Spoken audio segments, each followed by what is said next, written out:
Greetings to you all. How about another slideshow video? Okay. Touch base again on the 2012 through 2018 Ford Focus. Today I'd like to talk about the high mileage Focuses and the common issues that occur when these cars get about 200,000 or more miles on them.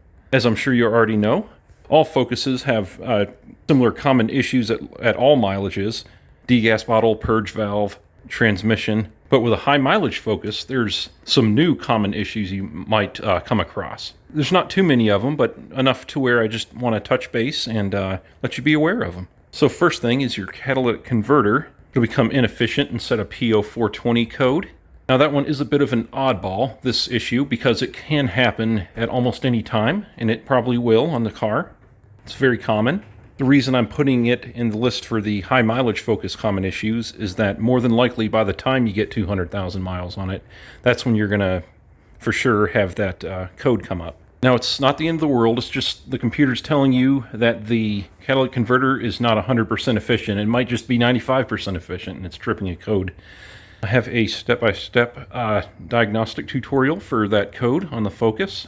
I'll link that in the description below. But pretty much on my own Focuses that I have, if I put an O2 sensor spacer on the rear O2 and the code does not go away, that means the catalytic converter is very inefficient and needs to be replaced. But if the O2 sensor spacer gets rid of the check engine light, in the past I've just in that situation left the spacer on because the converter is still very efficient, just not 100%. The next common issue I'd like to mention on high mileage Focuses is the front end suspension components. Now, not all of them are going to have issues. However, once you get high miles on the Focus, the lower control arm bushings may start rotting and coming apart.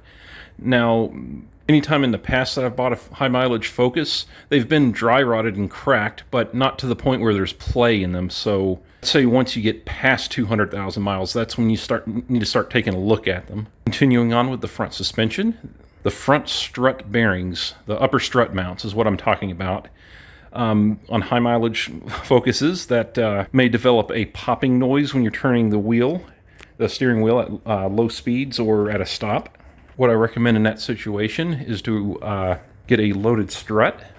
The struts bolt in at the top and slide into the knuckle on the bottom. They're pretty straightforward to take to replace.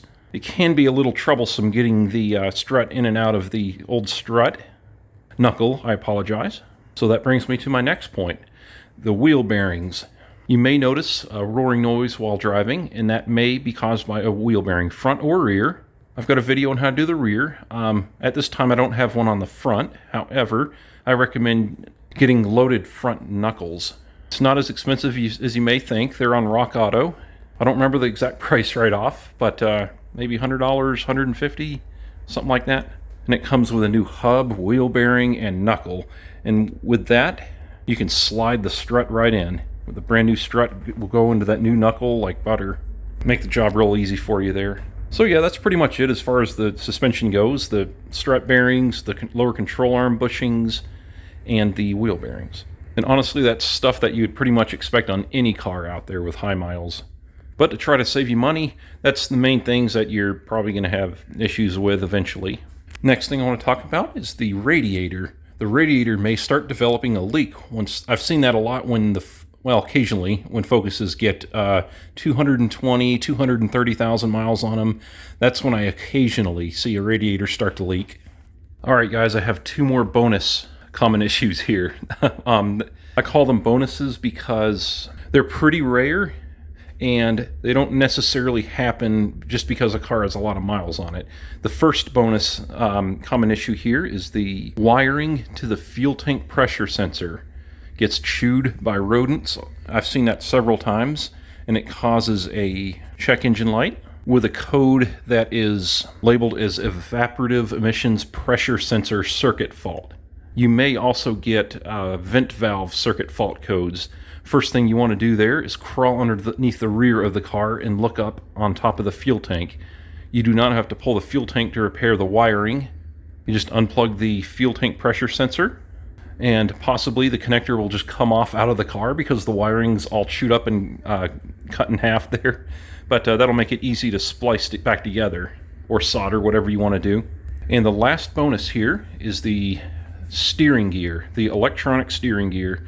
I personally have not seen that happen too much in the past 5 years or so. However, I've heard of other people having that issue. So the power steering control module, which is built onto the steering gear, can develop internal issues, and you would replace the steering gear to fix that. It comes with it. And what I would personally do in that situation is go on eBay and get a used one. There's a lot of junkyards on eBay that sell parts like that and offer a warranty. And usually the parts are very cheap. Like, I'm talking $100, maybe $150 for a steering gear. Not bad at all. You just drop the K-member out, the subframe, and it just bolts right in. Then go get yourself an alignment.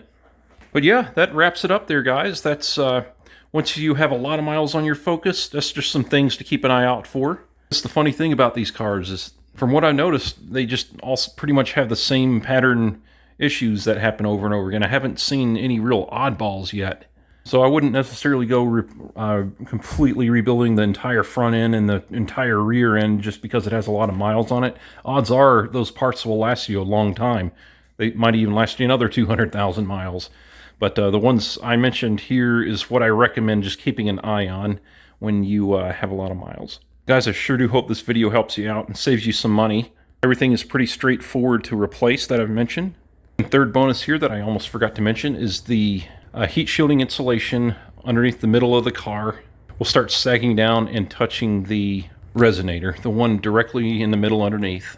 You can either rip it off and buy some stick-on insulation, metal insulation off of Amazon, and that way you don't have to take a bunch of stuff off the bottom of the car to take the whole shield off. Or if you like to hot rod your stuff a little bit, you can just cut the resonator out and put a straight pipe in and use exhaust splice clamps on to connect both ends of the pipe to the exhaust. That might give you a little extra rumble there. These cars actually sound pretty good with some exhaust work done like that. Anyway, before I ramble on too much, you guys have yourselves a great day. If you have any questions, let me know in the comments below. I also have a Facebook and Discord group. Community is happy to help you out there. I've got a few hundred people in the Facebook group now, a couple hundred in the Discord. Have yourselves a great day. Bye-bye.